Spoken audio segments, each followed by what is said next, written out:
Imagine going to sleep and waking up in another world. Not another country, another world. The road look the same, the building are still standing, your phone still works, and your job still exists. But without realizing it, the rules that decide who becomes wealthy, who builds industry, and who controls the future have quietly changed.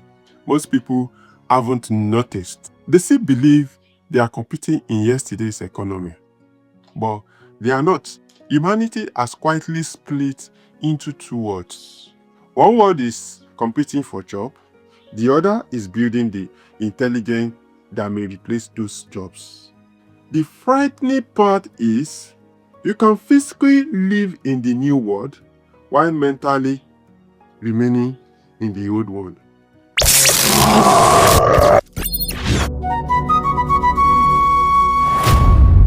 On this channel, I don't just talk about artificial intelligence.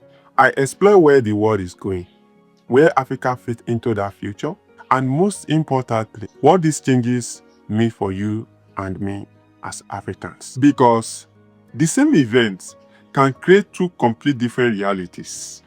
Some people look at AI and see fear. Others see the biggest business opportunity of our generation. The difference isn't intelligence, it is perspective. Every industrial revolution creates winners long before everyone else realizes revolution has already begun. There is going to be a tsunami of young unemployed people around the world because they've gone to university to get a degree to do something, and that's no longer going to be valuable if it ever was. I mean, in some cases it wasn't particularly valuable because they did a degree.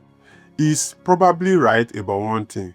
Millions of jobs will change, some jobs will disappear, new ones will be created. Nobody knows exactly how fast it will happen. But I think everyone is asking the wrong question, including me.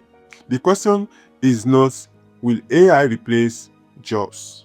I think the better question is, who wants the machine replacing these jobs? Because that changes everything. Something happened this year that most people completely, while everyone else was busy arguing whether AI is dangerous. The biggest technology companies quietly stopped behaving like software companies. They started behaving like construction companies. Take a moment to think about that. OpenAI is planning enormous AI campuses. Microsoft continue investing tens of billions of dollars in AI facilities. Meta is spending hundreds of billions over the coming years expanding its AI infrastructure. Elon Musk is building giant AI facility packed with hundreds of thousands of AI computer chips. Why? Because AI isn't just another app anymore. It's becoming one of the biggest construction projects in modern history. The companies leading the AI race are buying land, building computer factory, looking for more electricity, looking for more water, even building their own power plant. That should tell you something. The real race is not just about building smarter AI anymore. It's about building everything AI depends on. Every time you ask ChatGPT a question, create an image, generate AI video, or use AI assistance, somewhere a building filled with thousands of powerful computers wakes up to answer you.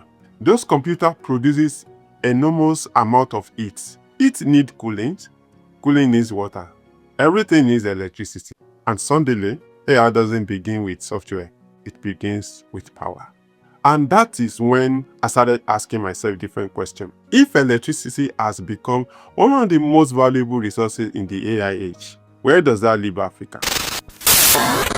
A continent with more than 1.5 billion people, the youngest population on Earth, some of the world's largest natural gas reserves, enough sunshine to power enormous solar projects, powerful river for hydroelectric energy, geothermal energy in East Africa, and many of the minerals used to build AI computers.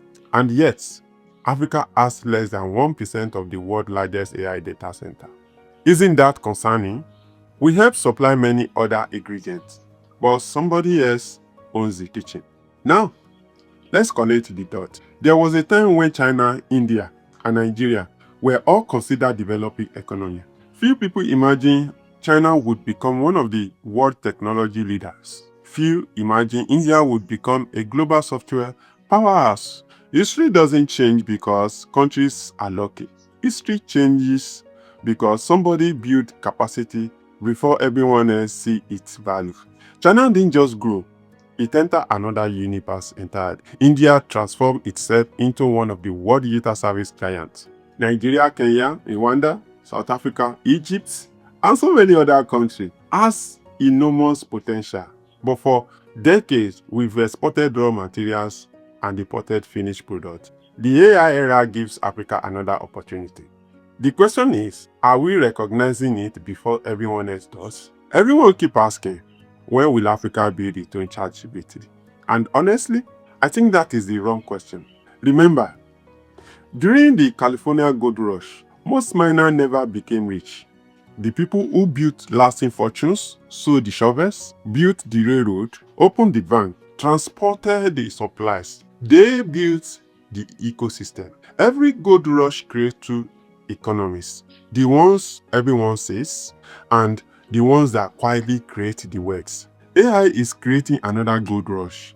Africa doesn't have to win by copying OpenAI.